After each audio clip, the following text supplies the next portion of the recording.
안녕하세요. 오늘도 사연살롱을 찾아주셔서 감사합니다. 저는 인천에 살고 있는 40대 초반의 여성이에요. 이혼한 지 몇 달 안 된 돌싱이고요. 이번 생에서 2번 다시 마주치고 싶지 않은 시댁 인간들과 한심한 남편 때문이죠. 저처럼 시댁과 남편을 참다 이혼하신 분들 많으신 것 같더라고요. 저도 오늘은 제 이야기 풀어보고 공감과 위로를 받고 싶어요. 그럼 서두는 여기서 줄이고 본격적으로 이야기해 볼게요. 꼭 들어주세요. 저희는 부모님이 함께 작은 청소업체를 운영하셔서 2분 다 항상 바쁘셨어요. 그러다 보니 7살 위인 언니가 엄마처럼 저를 챙기고 돌봐줬어요. 초등학생 때 준비물 챙기고 숙제 봐주는 건 물론이고 중학교를 거쳐 고등학교에 가서도 공부도 다 가르쳐주고 대학 어디에 원서를 넣을지까지 전부 신경을 써줬어요. 엄마 아빠는 언니도 많이 사랑했지만 저를 언니랑 한참 나이 차이를 두고 낳아서인지 유난히 어린애처럼 생각하셨어요. 그러다 보니 언니가 저한테 잘하다가 한 번 실수해도 야단을 치셨는데요. 그게 의도치 않은 건데도 그러셨어요. 제가 더 미안하고 민망할 정도로요. 어떤 일이 있었냐 하면 고등학생 때 학원 끝나고 언니가 저를 데리러 오기로 했었는데 마침 막 회사에 들어간 신입사원이었던 언니가 일이 많아 빠져나오지 못해서 밤 11시까지 기다린 적이 있었어요. 엎친 데 덮친다고 갑자기 엄청난 비까지 와서 제가 편의점에서 비닐우산 하나 사서 엄청난 폭우 속을 헤집고 집에 왔거든요. 그 바람에 감기에 잔뜩 걸려서 학교도 결석하고 꽤 고생을 했어요. 그때 엄마가 어찌나 언니를 야단쳤는지 몰라요. 성민호는 애를 혼자 밤늦게까지 둬서 이 지경을 만들면 어떻게 해? 네가 학원 끝나고 데려오기로 했으면 제대로 했어야지. 이게 뭐야? 언니도 회사 일 때문에 바빠서 조금만 기다리라고 계속 그러다가 못 온 것뿐인데 너무 엄마가 화를 내니까 제가 엄마한테 뿔이 나더라고요. 언니는 아무 말도 안 하고 있는 것도 답답했죠. 결국 아파서 목소리도 제대로 안 나오는데 제가 한마디 하고 말았어요. 엄마는 나 어릴 때부터 언니한테 엄마 역할까지 맡겨놓고서 왜 그렇게 야단을 쳐?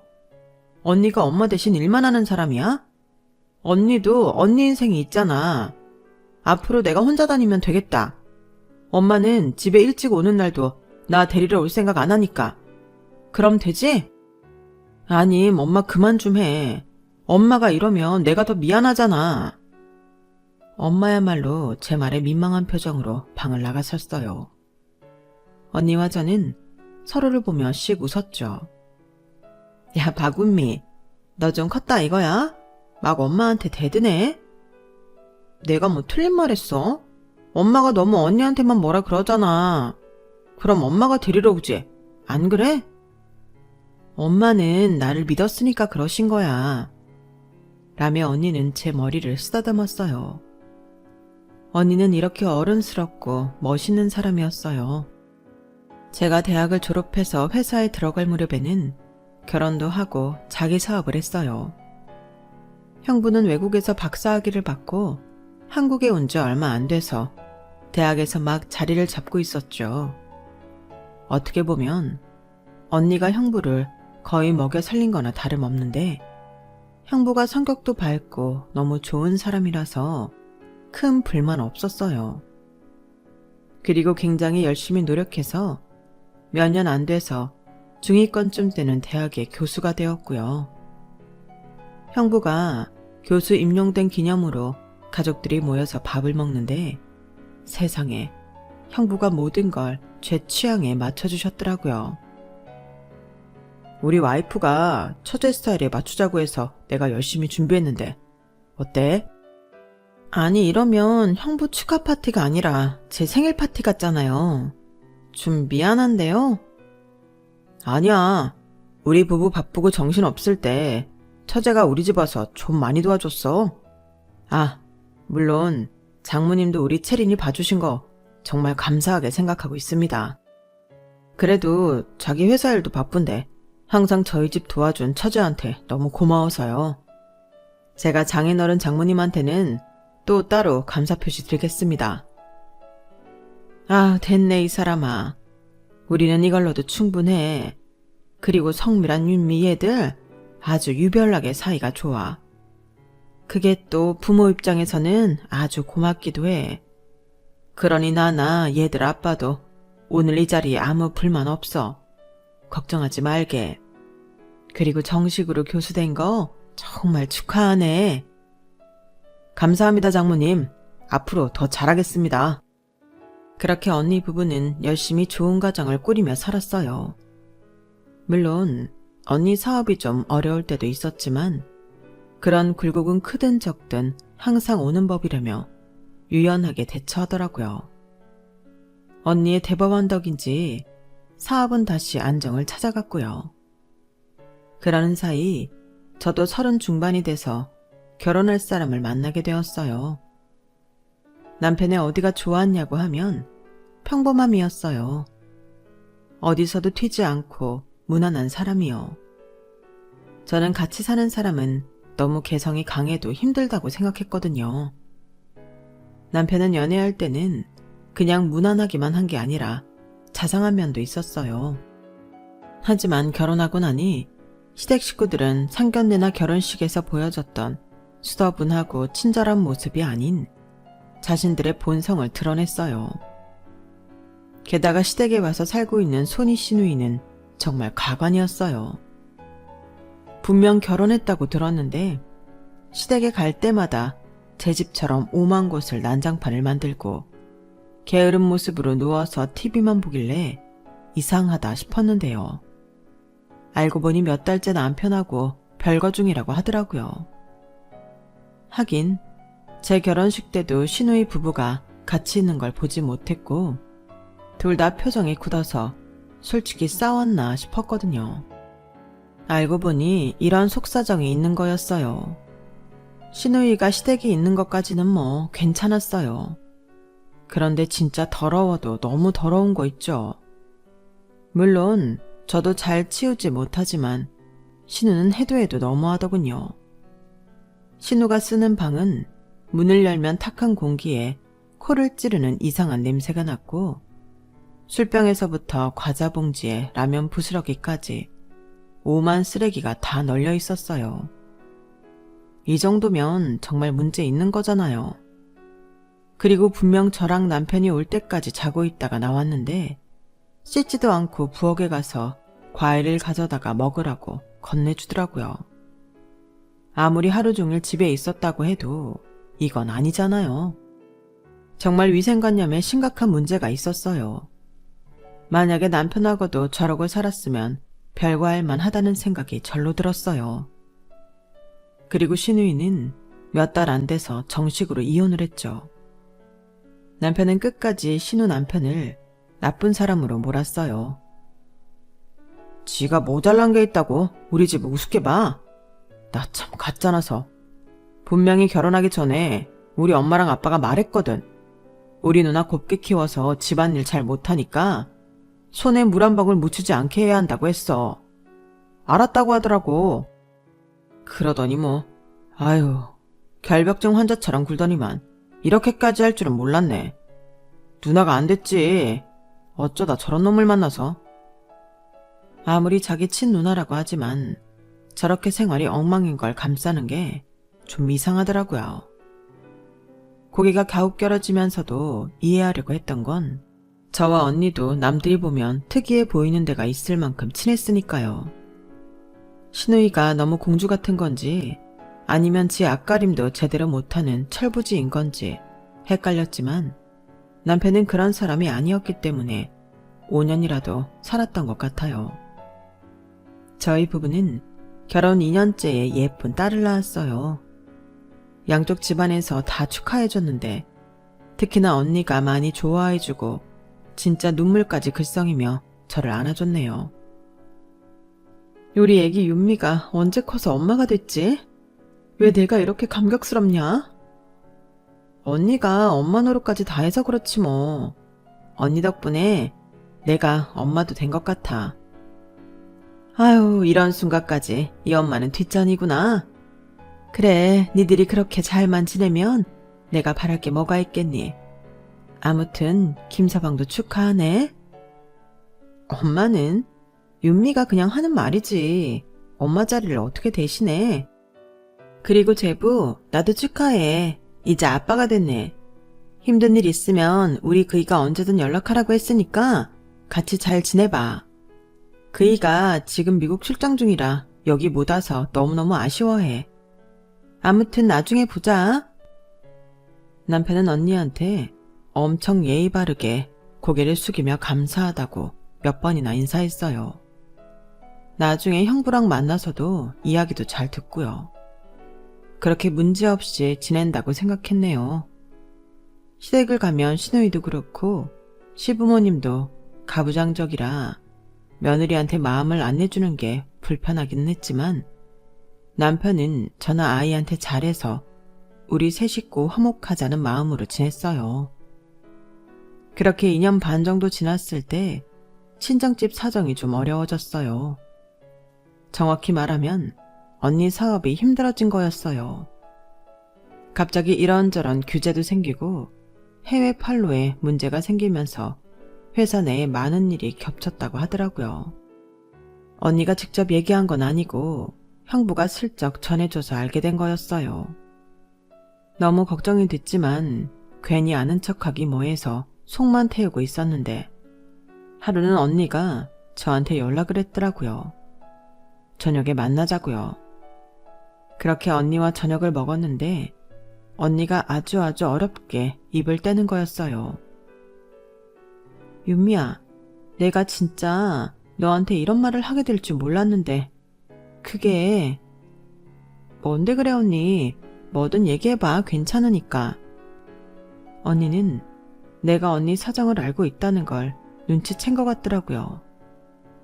거의 포기한 표정으로 한숨을 내쉬더니 이렇게 말했어요. 정말 미안한데 급하게 막을 돈이 필요하거든. 그것만 해결되면 일단 다음 스텝으로 갈 것 같아. 그래서 말인데 2억 정도 혹시 마련해 줄 수 있어? 그렇게 말을 하는 언니도 금방이라도 울음을 터뜨릴 것만 같았어요. 어릴 때부터 너무나 어른스러웠고 엄마 대신 집안일에 저까지 돌보면서 늘 반에서 3등 밖으로 떨어져 본 적이 없던 언니였는데 말이죠. 내가 좀 무리하게 진행했던 프로젝트가 있는데 그게 성과가 안 나오고 자꾸 지연이 돼서 그것만 결과가 나오면 다 괜찮아질 거야. 아직도 미국에서 결과를 안 보내고 있어. 언니, 내가 해볼 수 있는 데까지 해볼게. 그 돈 어떻게든 마련할 수 있을 거야. 너무 걱정하지 마. 그러다가 언니 몸 상할까 봐 걱정돼. 돈보다 사람이 먼저잖아. 언니, 일단 마음 편히 가져. 말처럼 되지는 않겠지만 그냥 멀리 보자는 생각 해보자고. 그리고 지금 한 번에 한 가지씩만 해결하고 그러다 보면 답이 나올 거야. 우리 윤미가 이제 언니보다 훨씬 낫네. 정말 너무 큰 힘이 된다. 언니는 그렇게 눈물을 닦아내며 돌아갔어요. 저는 집에 가서 그동안 적금 들었던 거에 예비자금 모아뒀던 걸 대충 계산해봤어요. 5천만 원 정도가 되더라고요. 저는 나머지 1억 5천을 대출받기 위해 남편하고 상의를 했어요. 그런데 남편은 언니 일 때문이라는 말을 듣자마자 표정이 싸늘해지더라고요. 너도 참 너다. 처형 뭘 믿고 그런 큰돈을 해주자는 거야. 말이 돼? 아니, 대학 교수인 형님이 돈을 안 해줬겠어? 그런데도 안 돼서 여기까지 손 벌린다는 건 문제가 심각한 거야. 이거는 사업가로서 자질의 문제 아니냐? 그냥 사업 접으시라고 그래. 무슨 말을 그렇게 해. 언니 여태껏 다 잘해왔다고. 지금 이 고비 넘기면 다시 잘 될 거야. 언니 능력 있는 사람이야. 기업협회에서 상도 받았던 사람이잖아. 그런데 무슨 말을 그렇게 해? 우리 이 아파트, 이런 말 좀 치사하지만 내가 돈 더 많이 보탠 거 알지? 우리 아파트 담보라 한 거 없잖아. 이걸로 대출 좀 받아서 언니 도와주자. 우리 언니 진짜 다 갚을 거야. 걱정하지 마. 아, 안 돼. 미쳤어? 이게 우리 재산이야.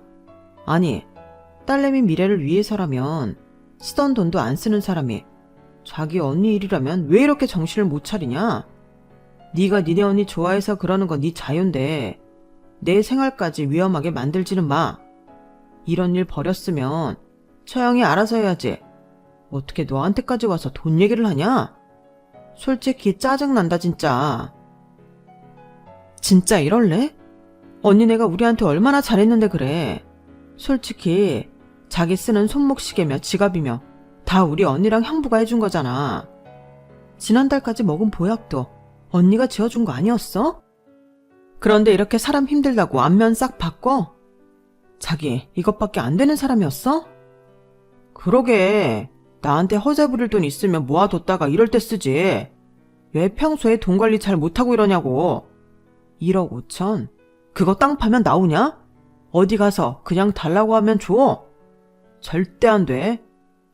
넌 사람이 그렇게 물러서 앞으로 험한 세상 어떻게 살려고 하냐? 형제지간에도 절대 하면 안 되는 게 돈 거래야. 너 정신 차려. 남편이 너무 냉정하게 나오니 소름이 다 끼치더라고요. 언니랑 형부한테 뭐 받아먹을 때에는 그렇게 헤헤거리던 인간이 언니 사업이 힘들다는 말 나오자마자 변해버리는데 솔직히 징그러웠어요. 평소 남편의 행실을 보면 언니가 힘들면 먼저 도와주자고 할 줄 알았거든요. 그런데 돈거래는 절대 안 된다고 칼같이 자르는 게 좀 화가 나더라고요. 그냥 여기서 끝났으면 모르겠는데 이 인간은 나중에 지네 본가에까지 이 얘기를 다 떠들어댔어요. 그래서 제가 갑자기 시댁에 불려가지 않았겠어요.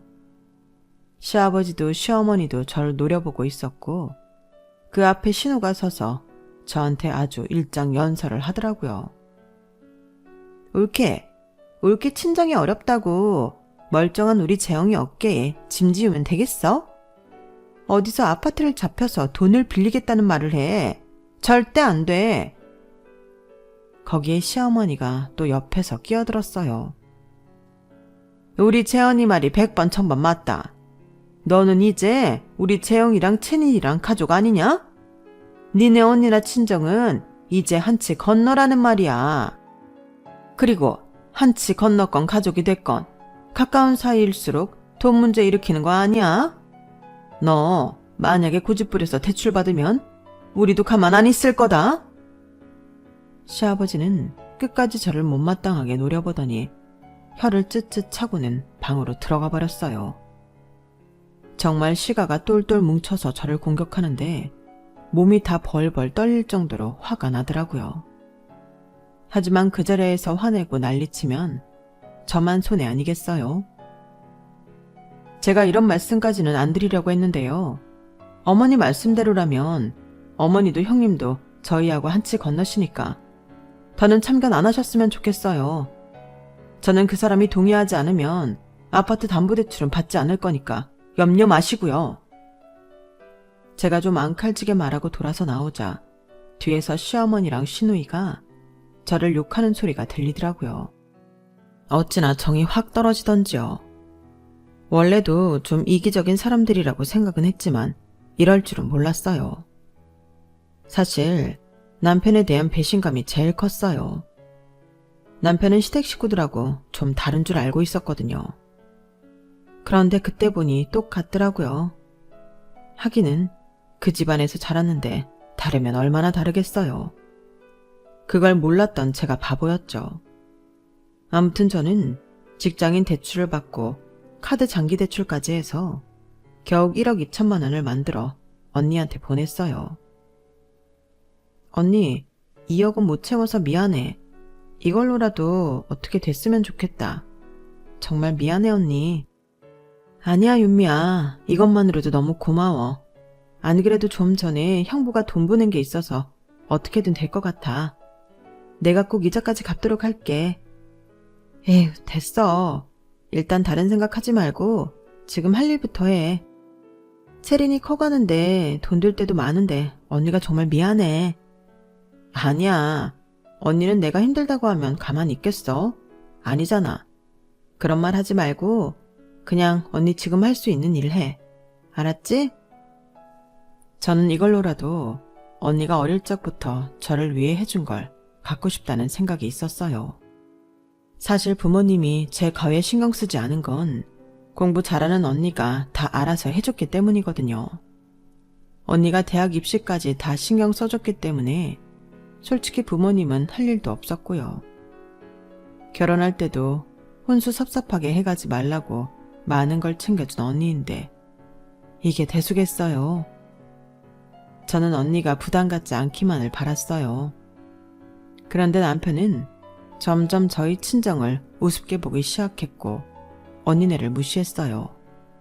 한마디로 여태 숨겨왔던 본 모습을 보이기 시작한 거죠. 이제 별 볼 일 없는 척을하며 걸핏하면 저를 째려봤고요. 이제는 아예 집에 안 들어오는 날도 있었어요. 사실 남편이 시누이하고 한번 화투패 붙들고 있기 시작하면 날이 새는 줄 몰랐거든요. 그게 더 심해졌다고 할까요?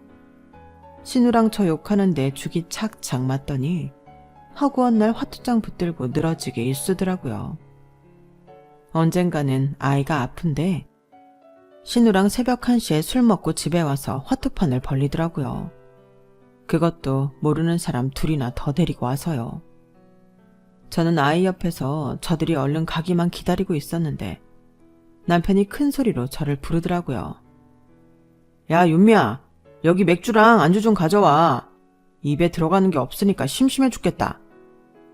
울케, 방건조 오징어 없어? 맥주에는 그게 딱인데. 요 앞 편의점에 팔지 않나? 좀 갔다 와. 저는 아이가 자고 있는지 확인하고 나와서 조용히 말했어요. 지금 채린이 아파서 약 먹고 겨우 잠들었어. 그런데 아빠랑 고모가 이러고 있으면 어떡해? 지금 몇 시인 줄이나 알아?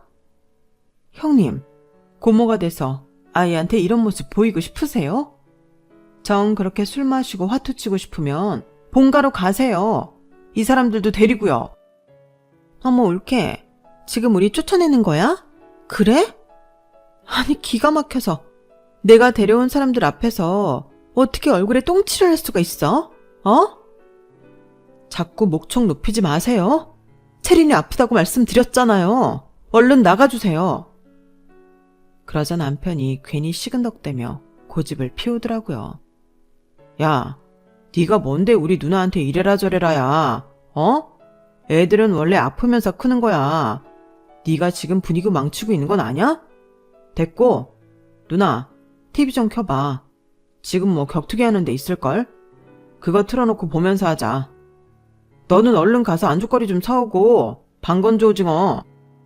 저는 완전 폭발해서 화트를 놓은 담요판을 현관 밖으로 집어 던지고 있는 힘을 다해 남편과 시누이를 밖으로 쫓아냈어요. 그러자 시누이 친구 둘은 알아서 나가더라고요. 새벽에 이렇게 소란 피우면 관리실 통해서 민원 들어와. 알아? 그렇게 술이 좋고 화투가 좋고 니네 누나가 좋으면 니네 집에 가서 해. 제가 현관문을 닫자 밖에서 혀를 차며 제 흉을 보는 남편과 시누이 목소리가 들렸어요. 그러더니 엘리베이터를 타고 내려가는 것 같더군요. 저는 다시 아이 옆에서 거의 뜬 눈으로 밤을 새웠어요. 아침 해가 뜰 무렵이 되어서야 아이는 열도 내리고 안정을 되찾았어요. 남편은 출근할 시간이 돼서야 집으로 돌아왔어요. 그리고 거의 눈도 못 뜨면서 셔츠를 갈아입고 갈지자로 걸어서 나가더라고요. 그런데 문제는 시어머니가 이 일로 저를 찾아와 잔소리를 했다는 거예요. 제가 아이를 친정에 맡겼다가 퇴근하며 데리고 왔는데 시어머니가 거실에 아이 먹을 과일을 다 까먹고 앉아있다가 다짜고짜 큰 소리를 치는 거였어요. 야, 네가 뭔데 내 새끼들 집에서 내치니? 어? 술 좀 마시고 노는 게 뭐 그리 대수라고. 애들이 그렇게 사회생활 하는 거지. 너는 사교성 없는 거 티내는 거야, 뭐야? 애 아픈 게 내 새끼들 체면보다 중요해? 새벽 1시에 무작정 쳐들어와서 시끄럽게 하는 게 사회생활이에요? 그러다가 아파트에서 쫓겨나요. 그리고 애 아픈 게 중요하다뇨. 당연히 제일 중요하죠. 어른이 술 마시는 게 중요한가요? 채린이 어머니 손녀 아니에요? 내 손녀니까 말할 수 있는 거야. 애들이 아프기도 하고 다치기도 하면서 자라는 거지. 너처럼 그렇게 치마폭에 감싸서 어쩔 줄 모르고 키우면 잘 크는 줄 아니? 좀 막 놓고 키워. 아주 이게 우리 애들한테 뭐 하나라도 더 차려주지는 않고 대놓고 내쫓아? 너 한 번만 더 그래라. 네 잘난 언니도 망했는데 우리가 무서울 게 있는 줄 알아? 아, 예. 집안에 돈 버는 사람이 있어야만 무서운 건가요? 왜 이러세요? 저희 엄마 아빠도 어머니랑 아버님보다는 돈 많아요. 그럼 돈 가지고 한번 해볼까요? 그렇게 어머니 아들 딸 노는 게 좋으면 어머니가 판 깔아주세요. 맥주랑 안주도 사 놓으시고요.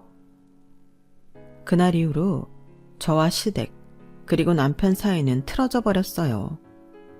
남편은 이제 친정 부모님 생신이나 명절에도 전화조차 안 하는 사람이 됐고요. 설마 부모님 생신까지 안 챙길까 했는데 엄마 생신에 이어 아빠 생신까지 아예 모르는 척 하는데 진짜 이가 갈리더라고요.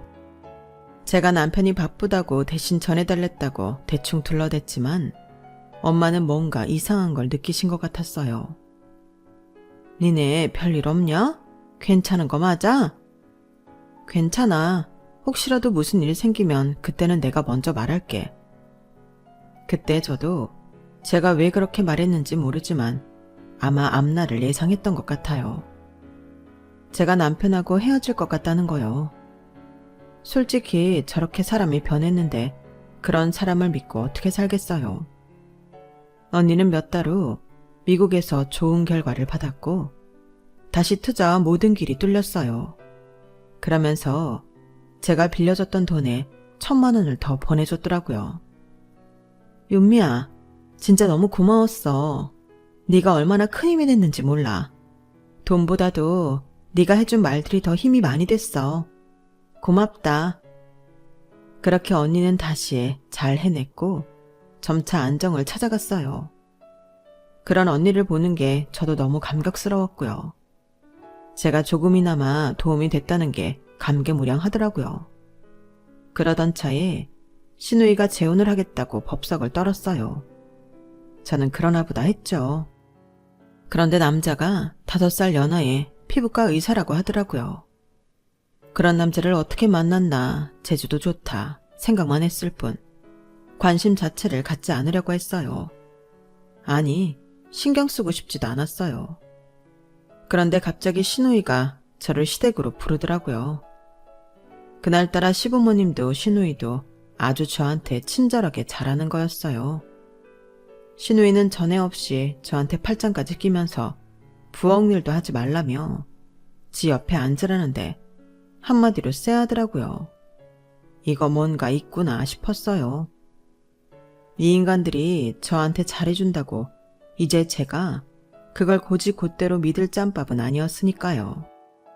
울케, 나 결혼하는 거 알지? 그것도 피부과 의사랑. 우리 자기가 좀 어려서 그런지는 몰라도 이것저것 꾸미는 걸 되게 좋아한다? 서로 재혼이기는 해도 나는 좀 더 오래 살았고 걔는 딱 2달 살고 찢어졌거든. 그러니까 내가 좀 더 잘해야 된다는 게 그 집 입장이야. 그래서 말인데 우리 자기가 차도 바꾸고 싶대고 골프채도 새 거 갖고 싶대고 하고 싶은 게 참 많아. 집은 자기네 사는데 들어가면 되지만 가구니 식기니 해달라는 거는 내가 해야 되지 않겠어? 그러세요 그럼. 그러시면 되겠네요. 아, 그러니까 거기에 올케가 좀 보태줬으면 해. 우리 신혼여행 가서 쓸 거 선물하는 셈 치고 합쳐서 2억만 줘. 어? 2억이면 우리 언니가 그토록 저한테 절실하게 매달렸던 그 액수였어요. 회사를 어떻게든 유지해보겠다고 간절히 바랐던 그 돈이요. 그런데 그걸 그저 놀고 먹고 집안 치장하는 데 쓰겠다고 달라고 하네요. 기도 안 차서 쳐다만 보는데 시어머니가 나서더라고요. 얘, 너한테 시누이가 있고 또 있니? 하나밖에 없는 시누이 아니냐? 너 언니가 돈 갚아서 현금 갖고 있지 않니? 남는 건 니네 아파트 대출이라도 받아. 야, 니네 아파트 지금 보니까 많이 올랐더라. 처음 들어갈 때에는 3억 5천 하던 게 벌써 6억이야. 니네 다른 대출 받은 것도 없으니까 1억 정도는 그냥 나오지 않겠어? 그래, 올케. 거기다 올케가 가진 현금하고 딱 해서 2억 주면 되겠다. 저한테 맡겨놨어요? 전 못해요.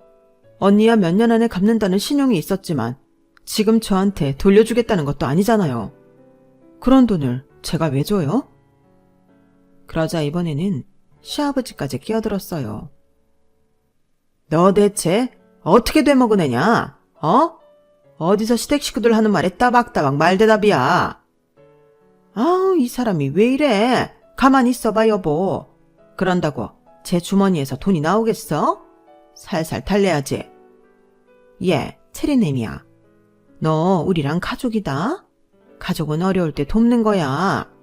너 그 돈 없어도 살잖니? 그럼 우리 채은이 그냥 줘도 되는 거잖아. 저한테 했던 말 다들 기억 못하나 본데요. 가족끼리는 돈 거래하는 거 아니랬잖아요. 그리고 이런 말도 했죠.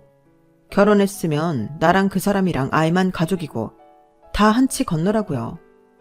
한치 건너인 신우가 하나면 어떻고 둘이면 뭐가 달라져요? 저는 그 돈 못 해주겠어요. 울케, 째째하게 굴지 마. 어차피 아파트 팔면 2억 5천은 거저 굴러들어오는 거잖아. 긴 말할 거 없이 이번 주 안으로 2억 나한테 보내. 형님 돈이에요? 제 돈이에요. 제가 왜 2억을 보내요? 너 이제 보니까 아주 속이 좁구나. 네 언니 돈 못 빌려주겠다고 이러는 거지? 네, 맞아요. 저 속 좁은 것도 맞고 우리 언니 힘들 때는 나 몰라라 해놓고 이제 와서 저한테 이러는 거 싫어요. 제 돈이고요. 아파트도 제 지분이 더 많아요. 저는 그럼에도 남편 존중해서 저 혼자 대출 안 받았던 거니까요. 이번에는 제가 못하겠습니다. 그렇게 아세요. 제가 칼같이 딱 끊고 집에 오니 남편은 그동안 저한테 언제 못되게 굴었냐는 듯 아주 살갑게 굴더니 애원하듯 말하더라고요. 윤미야, 우리 누나 이번이 마지막 기회일지도 몰라. 어디서 또 저런 마음에 드는 좋은 남자를 만나겠어. 누나 한 번만 도와주자. 어? 집안에 의사 한 명 있으면 얼마나 좋아. 네가 오케이만 하면 대출은 내가 가서 받을게. 어? 의사가 있으면 좋기는 한데 나한테 뭐가 좋겠어? 새 차에 새 골프채에 새 식기 이따위가 차는 그 남자나 니네 누나가 한심한 수준 똑같지. 뭐? 지금 말 다 했어? 다 안 했어.